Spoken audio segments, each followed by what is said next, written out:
wanted to get it right. And it was just too far to go back and get another camera, so we're going to wait for the airplane for you. So we're at Boise Airport, or before we get to Boise Airport, that night, when things don't go the way you planned.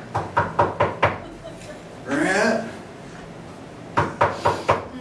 Grant? Yeah, what? It's Mike. I'm not well.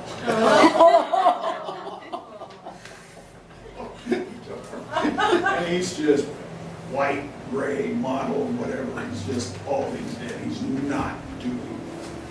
He'd been up most of the night, and it was not a good thing. I don't think I can go on this river for the next 5 days. I said, Mike, I don't want you to go on.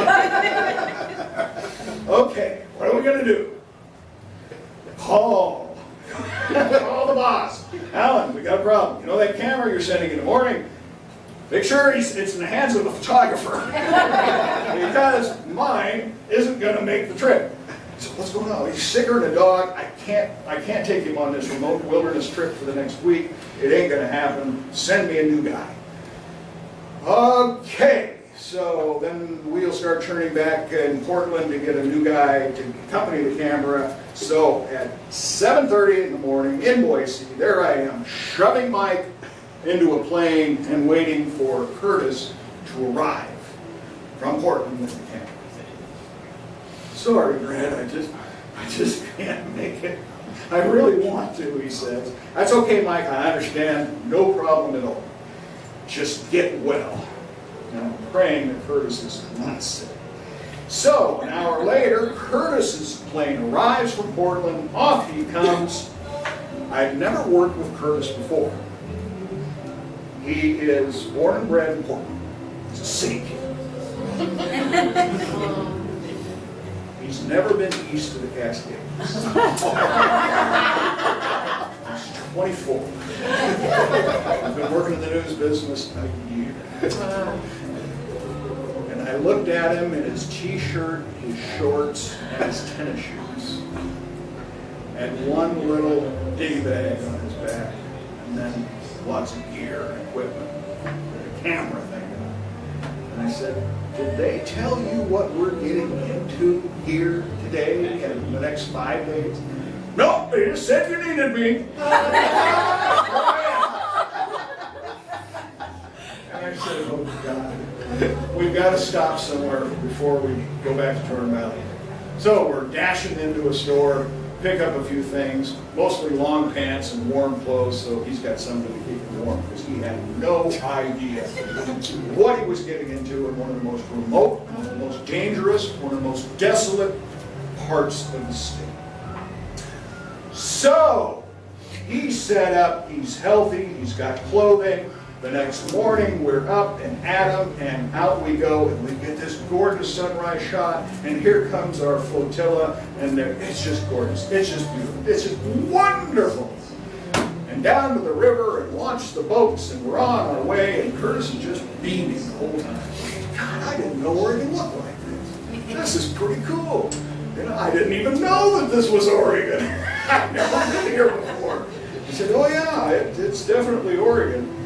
And about an hour into our trip, the first place we got to pull off. I said, Kurt, I got to get these guys going by. I need some shore shots. So please, do you mind? We're going to pull in ahead of everybody. You need to step out of the boat, go over here to this little rocky area, and get some shots. As you know, all these boats, they're all kayaks for the most part with one big supply line. And I said, we just got to do this to help establish everything. And I said, oh yeah, no problem. He takes, so we push in, and he steps off the raft, and he takes 2-3 steps, just feeling like $1 million. And all of a sudden, and he stops. Now, I doubt that Kurt in his entire 24 years had ever seen a rattlesnake in the wild. But there was something prehistoric and ancient about that sound that he definitely recognized. And with that, he kind of turns and looks at me and he says, "What's that, us?" Oh, didn't I tell you? you gotta make a little noise. We're in rattlesnake country. And this guy goes, whoosh, just like the guy I put on the air before. Honest to God, same look. Blood drained out of his face. I said, yeah, it's a rattlesnake. I don't like snakes. And he jumps back in the boat. I said, Kurt, well, you gotta get shot. I'll go with you if you need. And he says, yeah. Come on, let's go. The two of us will go up. We'll get the shot set up. Wave at everybody. And he's just looking. He's doing this. He's looking. I said, the camera's right here, son. All you have to do is point and shoot. Focus. Point and shoot. Yeah, but Jesus snakes, I don't. Where do they live? He says, well, pretty much this is their habitat. This whole place right here, this canyon. This is rattlesnake country. Well, nobody told me that. Calm down. I'm gonna get shot. So, yeah, the boat's going by. Okay, let's get back in the boat. Curtis says. I said, okay, back in the boat.